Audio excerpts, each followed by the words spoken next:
Here we are, the Oxford Conservatives, back to discuss with you about veganism, and here we are cooking a marvellous, very thick stone steak and some lamb's liver, which I hope you go very nicely in a accoutrement to our discussion this evening. Nomine Patris et Filii et Spiritus Sancti. Benedict Domine nos te tu dona, quies tu elogitate sum sumptoria per Christendom nostrum. Amen.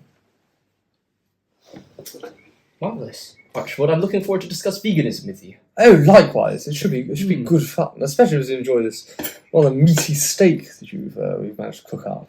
So, Joshua, for those viewers who maybe don't know, and it would be surprising if they don't, but still, I must apologise in advance if you don't know for spoiling the innocence. What is a vegan? Well, a vegan is someone who does not eat meat. He is someone who refuses to enjoy life by eating luscious and juicy steaks, as you're doing right now, and just decides to eat vegetable and plant-based products, as someone might say. Now, of course, there's a distinction between vegan and vegetarian that people like to make, and perhaps you could talk more about it yourself, given your kind of pass between the two. But I do think veganism is kind of that movement where one avoids the meat. I think that would be a fair description. Instead, I go one step further. The vegan avoids all animal products. So, where a vegetarian might eat, be very good and have the odd bit of cheese, which goes very well with pork and so on, or vegan wouldn't. I think they object morally to honey, to that of leather, to any animal product in any essence. And that's the key distinction between the two. And some people make the distinction, or make the assumption that a vegetarian can eat fish, but that is, my friends, that is a pescatarian, and not a vegetarian indeed. And you're right to say that I had many years, I think most of a decade, spent as a vegetarian, eating mere plants. And I did eat the occasional bit of cheese in the later years, which was not occasional and very large amounts of cheese in the later years, actually. To be more accurate. And it did start off as, I suppose, this moral objection. I did go through this, again, phase of atheism as well, where it seemed morally abhorrent that animals have to be killed for me to eat. And not only that, but also the environment and all of that, which I'm sure we've talked about in prior podcasts. And that led me to indeed make the unfortunate choice, along with my family, of becoming vegetarian. And I am very glad to announce that, evidently, as I'm eating steak, it's not now that I'm coming out of that phase, but rather it was quite a while, or it says a year or so ago. And it's been marvellous ever since, I must say. So to all you vegetarians out there who might be watching this and become outraged at this suggestion, go cook yourself a steak, eat it, and then decide, do I want to remain vegetarian or not? Especially if you've been vegetarian for a significant amount of time. I think there is something lacking from the diet. So I wonder, what's your perspective as someone who's never been vegan, or, especially with vegan going to eat a steak, but never been vegan? What's your take? What's your view on this phenomena? Well, I find it a very fascinating phenomena. It's almost this rejection of our biological evolutionary ancestry, but also a rejection of what diets you would normally see as a healthy diet. Perhaps we'll get into those arguments a bit, and we can discuss that later. But I want to start off by trying perhaps to give some charity to our vegan viewers, to say, well, let us try to create the strongest argument for veganism. And I would suggest, or at least my view of the strongest argument for veganism, is along a very actually atheistic lines. I argue almost, if you are an atheist, you probably should be vegan. And the reason why I argue for that is that if you accept that all humans are just animals, that we've all just developed and evolved in this mindless process of materialistic determinism, or not even determinism, but a materialistic universe through which we just evolved from original dust and particles, then, well, it's very difficult to say, well, a human life is any more valuable than dog life, or a dog more valuable than a cat life, or a cat more valuable from a pig, or a pork, pig, or a cow that you eat.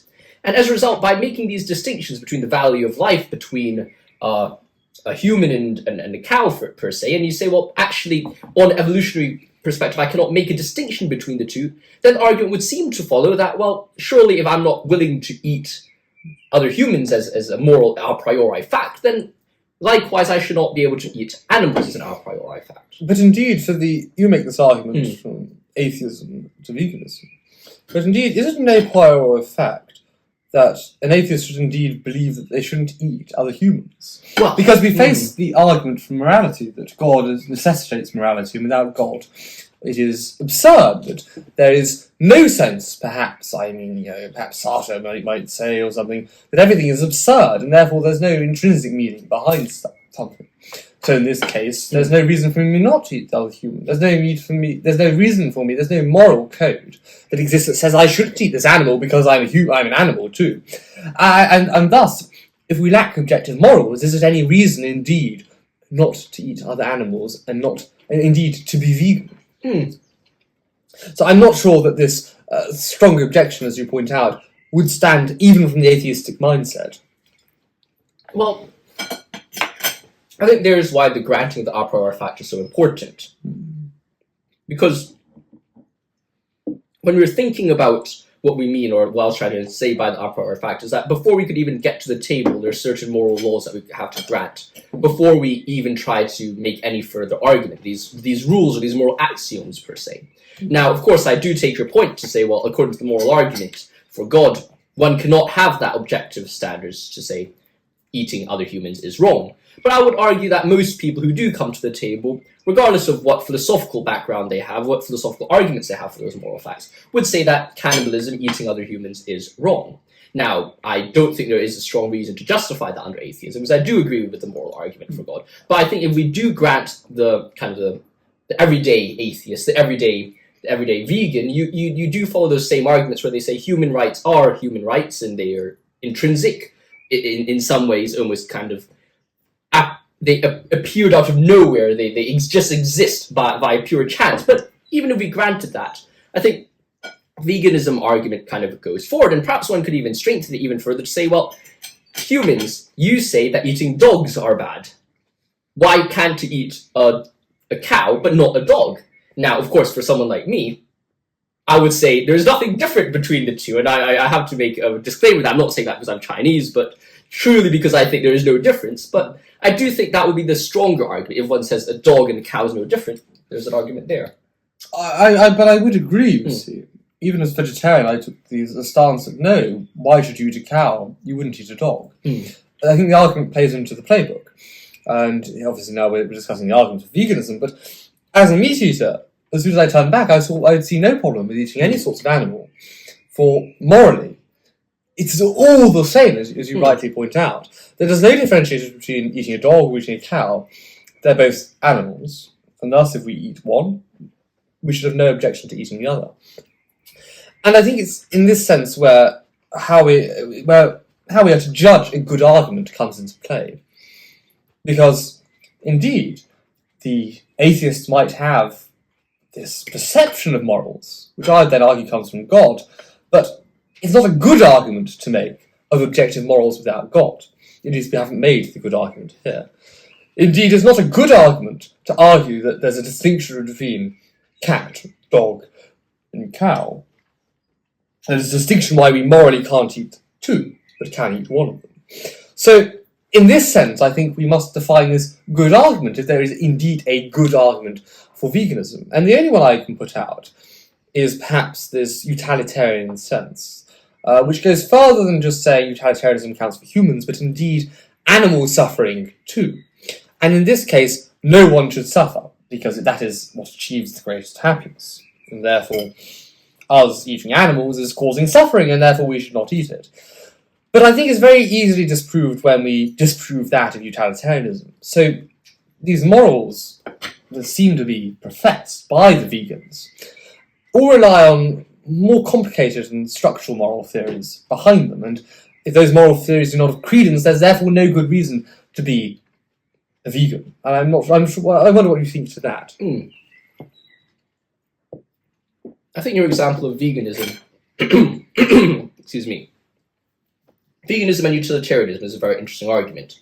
I suppose from a kind of basic utilitarian calculus, you would say, well, let's judge all the happiness, the eudaimon, or perhaps, of all the animals in the world together, and say, well, what is the worldview, or what is the actions that we could do to maximize that? and this would tie into an argument that we'll be raising later about veganism, how it's internally incoherent, is to say, well, let's grant utilitarianism for a second. I still don't think veganism is the clear winner. It might be one of the possible worlds, but it might not be the clear winner. And the reason why I say this is if you look at what it takes to grow onions, it takes to grow rice, it takes to grow a lot of these fruits. All those things we eat, Exactly. meat eaters, so. Yes. Tofu is maybe an example, my good friend. Food. Yeah, well, essentially, you have to create your tofu, you have to destroy all the potential pests and animals that live on the same ground, so that those pests do not destroy your crop as a farmer. And as an extension of that, if one were then to think about the eudaimonic calculus, or the hedonic calculus in Benthamite terms for, or is it Mill? But either way, Bentham, yes. In Benthamite terms, you create a hedonic calculus of all the suffering which is created from this overproduction or overconsumption of tofu, these plant-based products, and then you compare them to perhaps the death of one cow, if that death is done quickly, then it would seem to me that the hedonic calculus on both sides might still at the end of the day favour that of the meat eater over the vegan, who has to continuously kill all these pests again and again and again, which do indeed reproduce way quicker than these meat animals that we're eating. But then, I suppose, if we grant that, we grant the suffering of an insect is equal to that of the suffering of a cow. And let's suppose we granted that for a second. That is still not then a moral reason to not be vegan. For we therefore must just be more extreme vegans. We must plough these fields and grow this tofu, or perhaps not even eat tofu because it's morally wrong to eat tofu. And we must become even more strict because we must maximise the greatest possible happiness for all of these creatures. And thus we face a problem if we grant, I think, utilitarianism here, that really we must not be loose vegans, but we must be strict vegans. As in that sense we must perhaps grow organically, which I believe we should anyway, that we must grow in coherence with nature, to not cause distress and harm. And I suppose we face to the vegan, which has this, and I think utilitarianism would grant that still veganism is still the right option, for it does not involve, therefore, if we had strict veganism, harm of cows or harms of insects. I think to accept utilitarianism is, again, to accept something that is simply not true. But then even if we were to accept that, we could argue that really we're better off just, starving to death. Because who's to say trees don't feel pain, that plants don't feel pain, that this was one argument I came across, and I just chose to blissfully ignore as vegetarianism. It's not vegetarianism, a vegetarian, whatever they are, as I was. But rather, what happens if the plant feels pain? Not enough research has been done there. And if the plant feels pain, we then have the same immoral act as if the animal feels pain, and therefore it all collapses into itself. Where really there's no difference between the cow and the animal, or the cow rather, and the bit of food that you've eaten. And because all food production must then harm, I think it then would collapse into itself. And that's the argument I present to you as self-collapsing. I'm not sure what you would think to that. I think I'll agree to the sentiment of the argument. I do think there's a self-collapsing nature about the fact where perhaps the only solution to it, and a meme comes to my head, I sometimes follow fitness YouTube videos or fitness jokes. Certainly. And the result of one of those memes is, well, I hear so much fitness and health advice. One person says eating dairy is bad for you, the other person says eating dairy is good for you, the other person says keto diet, which is not eating any carbs, is bad for you, and then someone else would say, well, actually eating carbs is good for you. And then after all of these different fitness advice someone's watched, he then just decides, well, since everything is either good or bad for me, I should just not eat anything at all. And I do think that is a predicament that the vegan is indeed faced with. And I think that is a necessary predicament that the vegan is faced with. Because if he is to be truly concerned about the well-being of other non-human lifestyle, or lives, as strongly as he is for human life, then, well, we truly see a situation where there's not really much we can do apart from not eating anything at all to be completely safe. Now, the argument then is well, actually, what do we say to say that human life is special? And I think that comes from the one true Christian faith, to say God created the human race, and God created us in the image of God such that we have value. And from then, we have stewardship over the animals, and we can then, I suppose, eat meat in a wise and prudent manner. But are we not doing injustice to the vegan? So to put on my vegan hat and transform simultaneously into a rabbit. Is it not the case that we merely must try to do the best we can? That although indeed I may harm animals and pests by having my tofu or my avocado, that really I'm trying to do the best I can. So I might limit the amount of animal suffering that I possibly can, because the meat eater, they say, might still eat his avocado, might still eat his beans and pulses, his lentils, his carrots, his tomatoes. And thus, they're doing less overall damage. If we are to take one side away from the Christian argument, for I believe once we reach the Christian moral code, humans do have a special place, man has a special place in the world, and has dominion, as Genesis states, over his creation. So if we were to take that aside for one moment and still focus on this perhaps utilitarian aspect, or perhaps indeed another moral theory, what's to stop the vegans saying we should do merely as much as we possibly can? Just because we're not perfect does not mean we should not strive to be perfect.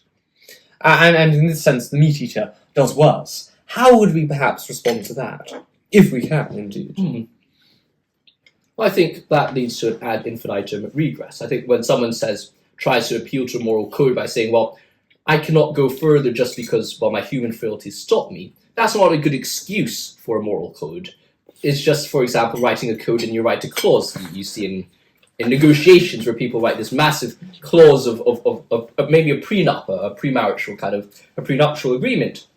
They say, well, I will be married to you under these conditions, and if you mess something up, then, well, humans are bad, then we could divorce on friendly terms and kind of annul the marriage, or however you want to do it. But then the problem is marriage is not like that. Marriage is a sacrament. And in the same way I say morality is itself, although not necessarily a sacrament, is sacramental in nature. These are true values that we have to defend and really try to be our best at. And it's impossible for us to say, well, I'm just going to go halfway and not go the full way, especially if someone holds to their veganism as strong as they do. If I came to you and I said, well, all right, I believe there's a genocide going on here, and, well, I'll try to save some, but then because for some reason I cannot save other people, because it's going to inconvenience me, I'm just going to save a few, and I'm going to leave the rest there. But I think that's doing injustice to the vegan, because the vegan's not saying it would inconvenience me.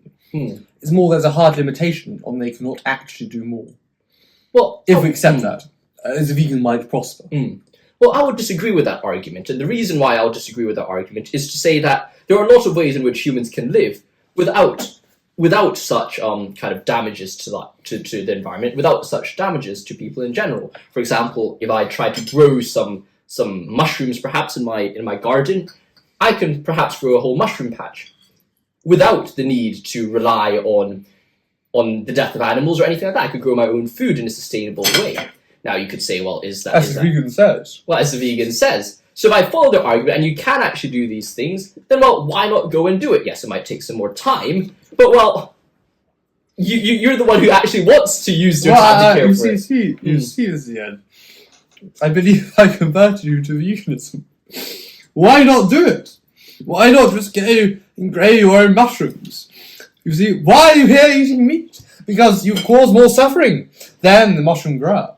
And so I believe you've made the argument for veganism there, rather than the argument against.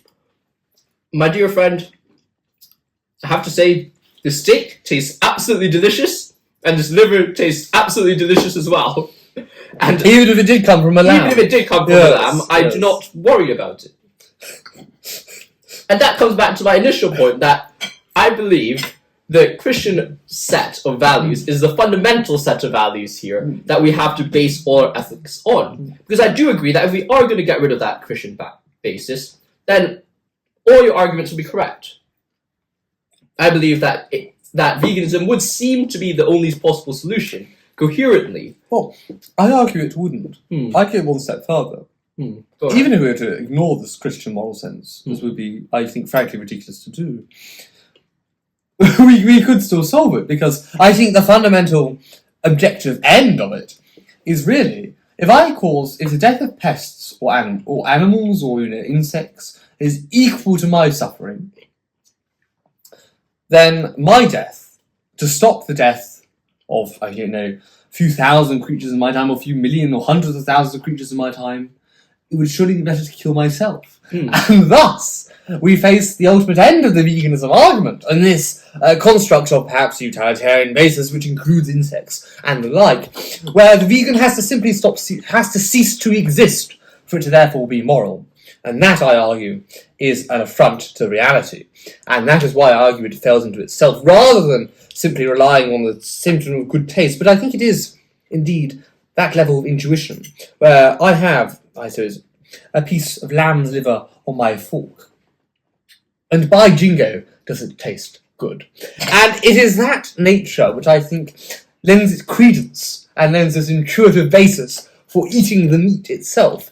It's not necessarily coming from a prioral moral background, although the Christian mindset would still indeed permit it, and it should permit it, because it is indeed the right moral code, as we, I'm sure, shall discuss in a later episode. But rather, not only that, but because it tastes so, if you shall use my French, so damn good. That is why I eat it, and that is, I suppose, again, I reiterate your argument, and that is what I present to you. And I wonder, does the vegan have, do you think, any response to this, I'd say, inexcusable and marvellous and excellence of argument? As you enjoy, savouring that mouthful of meat and of sustenance. As I'm savouring this one marvellous piece of steak, it's very difficult for me to come to an objection to this argument. In fact, I could say, as some intuitionists might say, they would say the very taste, the mere apparition of the steak within my mouth, which I bite upon, and the juice in which it flows through my sinews, it makes it very difficult for me not to indeed eat meat. And perhaps we can move on our discussion from this debate on whether veganism is correct or not. I think we've discussed large parts of this debate, and we've discovered it isn't correct. Indeed, we've discovered it isn't correct. I still think there's a sociological question beyond the philosophical one. Why are people so vegan? And I think the answer to that lies in what we discussed about the countryside. People are vegan because they don't actually understand how life works. In fact, I would argue that the fact that people don't interact with the intricate cycle of life and death, which is seen again and again and again in the countryside, in the rural areas, within farms, within fisheries, people then become desensitized, or perhaps too sensitized to the actual realities of life. Someone dies, someone lives.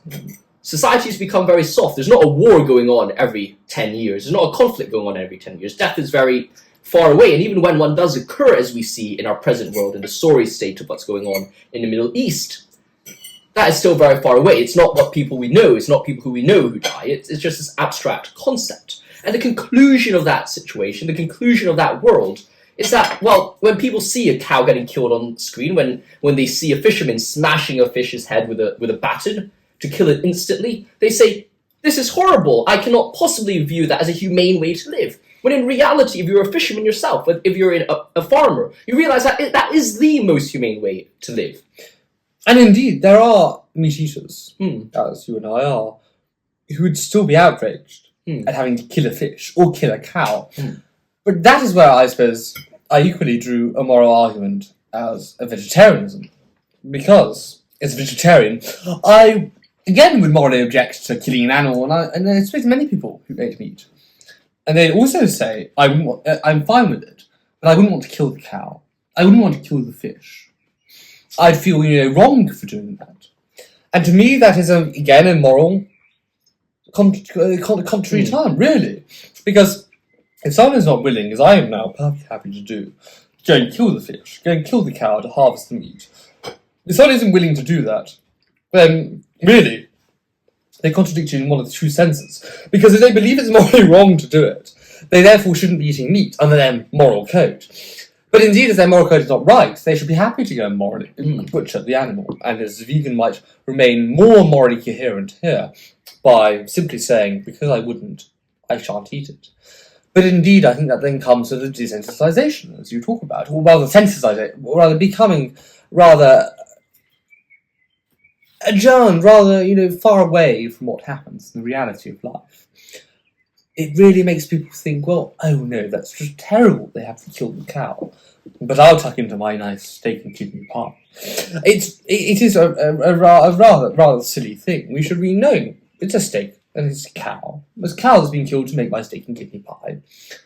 And you know, if I wanted it, I'd also go out and kill it. I'd be happy to, because it is fueling what I do. And therefore we have this aim of non-contradictory morals.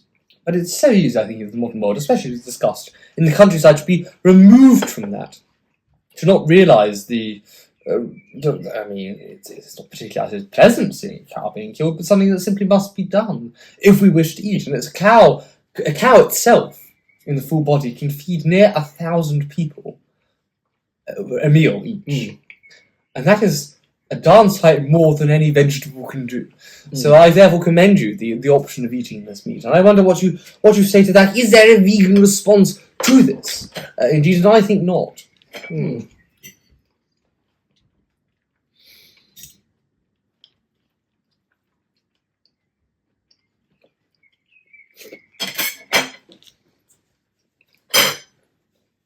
I loathe to respond to you quickly, my dear friend. I had such a beautiful mouthful of beef and of leek in my mouth that I want to savour it for a bit longer, yet I shall respond. A leek! A vegetable! Oh, you were vegan, my dear friend. Ah, no. The vegan was... The flavour of the leek was good because it was sauced and boldened by the flavour of the liver that we cooked it with, and that was marvellous. It is an écoulement. In accompaniment to the meal, as they would say. Precisely.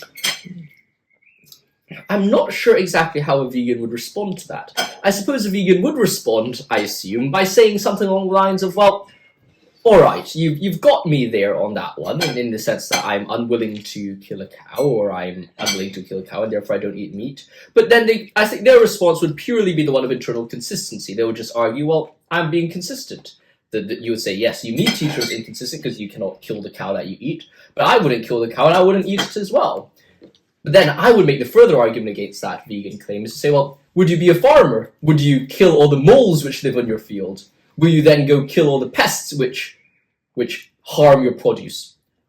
Then I'm not sure whether there is any solution to the vegan, because I would try, for the life of me, try to find a good vegan response to your argument, but I genuinely cannot think about it at this present moment. Perhaps as a vegetarian yourself, you could give me or a vegan yourself, you could give me some. Well, I was only vegetarian. I must hesitate if you would insult me further. But indeed, a vegan response to this is very hard, especially because they rely on some form of moral code. And I'm not sure what moral code they would rely on. Perhaps if you're vegan, do respond to the comments and answer us what moral code you rely on that does not have a God. It does not have a Christian God. For if you were to rely on objective morals, why are we to believe your morals? Indeed, why are we to follow the morals that killing things is wrong? And I think that's where they come into trouble, because whilst they argue internal consistency, the consistency of their whole moral code does therefore not apply. And as I'm sure we can discuss at another point, the moral argument for God, and indeed if you think this is the stickering point, we can discuss it next. But if there is this, indeed, moral argument for God and it's necessitated, the vegan has no response, because even though it is internally consistent, it is not externally consistent with reality. And I think that it becomes the sticking point. That, however internally consistent it can become, that I don't eat animals because I believe it is wrong, which we can't internally contradict, it simply is at odds with reality. And I think that's the ultimate point. I'm not sure what you would think to that. I think the argument to that would then be saying, we should move beyond, perhaps, the confines of our moral discussion and turn to a question of health. So I think there is almost a slow progression of the vegan argument. It starts off as a moral objection, then as a sociological one, and then it turns to an ethical one, and then finally it turns to one of health. Because some people would argue for health, eating meat causes cancer. Well, this is the weakest form of the argument. It is the weakest form of the argument, but we've tried our best to steelman it, therefore we must pursue it to its weakest form. And some people would say, some studies show that eating meat causes cancer, and their arguments for that would say, well, having eaten meat, protein, you stimulate a thing called mTOR, which is muscle regeneration. And by stimulating muscle and cell regeneration, you also lead to the generation of poor cells. And therefore, as a result, since you're generating poor cells, you're also increasing your chance for cancer. Therefore, you should not eat meat. Now, I look at that and I'm like, well, would you rather us not have any muscles at all? Because when you think about that, well, if you don't have muscles, you die, quite practically. And if you gave me a choice between having cancer and being alive or having no cancer and dying, I'll still choose to be alive than having no cancer and just dying in the first place. Now you could say, well, vegans, you could get your protein from pea proteins and things like that. These supplements, these other nutrients.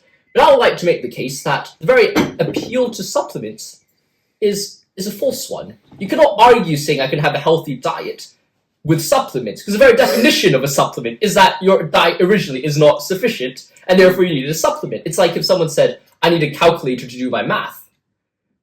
And with a calculator, my math is very good, compared to someone who could do math without a calculator. Yes, yes.